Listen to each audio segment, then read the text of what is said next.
there has been this idea that's become more prevalent, or certainly has got more exposure, metabolically healthy obesity. So I wanted to get your view on whether being overweight is always unhealthy. Does it have to do with the fat distribution, whether it's subcutaneous or visceral? How would you sort of recommend someone navigates this? I don't think there's such thing as a healthy overweight person. I think that's politically and social nonsense.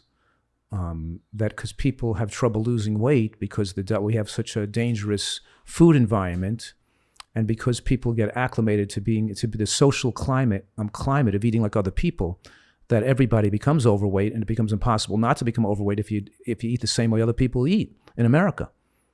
And it's not, and 90% of the population is overweight.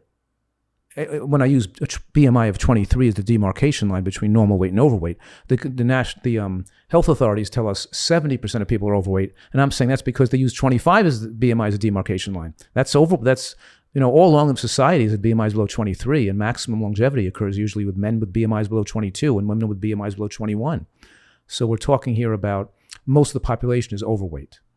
And to the degree that you're overweight, as you go up from that weight that would be more lifespan favorable, you see higher rates of insulin production.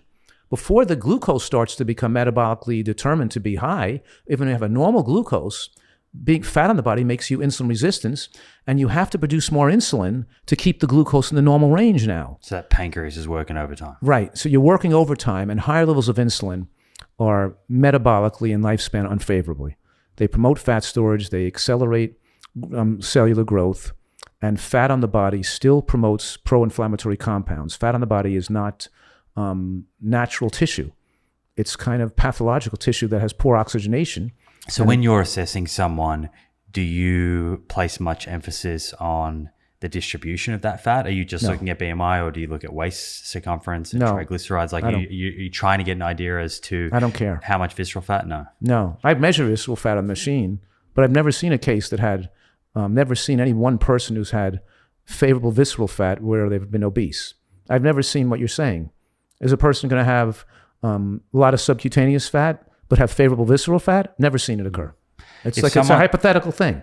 Yeah, if someone's wondering, what's the difference between visceral and subcutaneous fat? Why is visceral fat such a problem for metabolic health? Well, it's more saturated. It produces higher cholesterol. It's surrounding your internal organs and interfere with their function. And it's more diabetic and metabolically unfavorable. So certainly we recognize visceral fat. And like the internal fat, the subcutaneous fat is the fat you can pinch on your waist.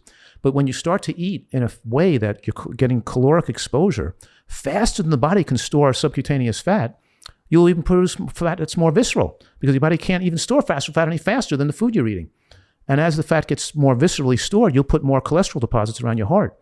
And it's the newly laid down plaque, the most recently laid down plaque, that becomes more vulnerable to having a heart attack and causing damage, because the older plaque can become more calcified and more invaded with scar tissue and smooth muscle and less chance of rupturing and causing a thrombus. So what I'm saying is, yes, visceral fat is more dangerous. It raises cholesterol, it raises inflammation, and it's more organ-generated fat. And it can happen, and you can store visceral fat if you're eating to gain weight more rapidly, where you're yo-yo dieting, where you lose weight, and you then, instead of you put weight back on more quickly, you can put back more visceral. But all overweight people have too much visceral fat. We should have almost no visceral fat. It should be almost undetectable. And, myself and my family and people who follow my nutritional program, we put them on the machine. Their visceral fats are very extremely low. And all overweight people still have too much visceral fat. So even though it's more dangerous, we can't get an overweight person to get a favorable level of visceral fat because they have too much fat on their body. And there are some genetic differences, right, where Asian populations tend to have more visceral fat at a given BMI. Yeah, I think that's also true. And I also think maybe it's sometimes the eating this diet of so much white rice with such a high glycemic carbohydrate, even though when they start to gain weight, their beta cells in their pancreas have been so kind of overworked for most of their life, still functional, but if you push that over the top, you add the oils and the grease and the animal products and more refined carbohydrates, more soda, more honey, then they're going to get diabetes at a lower body weight than a person who's had a maybe has gained weight in a different way.